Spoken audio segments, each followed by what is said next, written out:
And எல்லாரும் தொடர்ந்து எப்பயுமே பேசுகிற விஷயங்கள் சார்.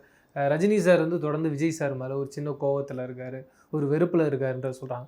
அப்படி ஒரு நபரா ரஜினி சார்? இல்லை, எனக்கு தெரிந்தவரை அப்படி கிடையாது.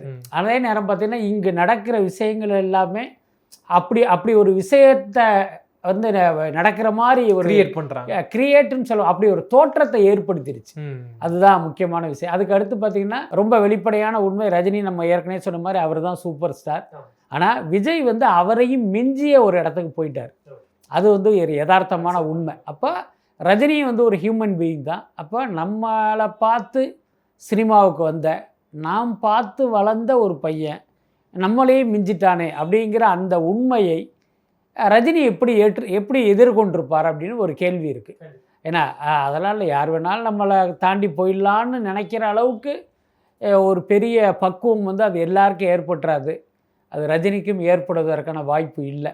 அப்போ ஒரு சின்னதாக அவருக்கு ஒரு நெருடல் கூட ஏற்படுவதற்கெல்லாம் வாய்ப்பு இருக்குது. அதுக்கப்புறம் அந்த ஜெயிலர் ஆடியோ லான்ச்சில் அவர் பேசிய பேச்சு, அந்த காக்கா கழுகு கதை எல்லாமே இதனுடைய வெளிப்பாடெல்லாம் நம்மளை நினைக்க வச்சிருச்சு.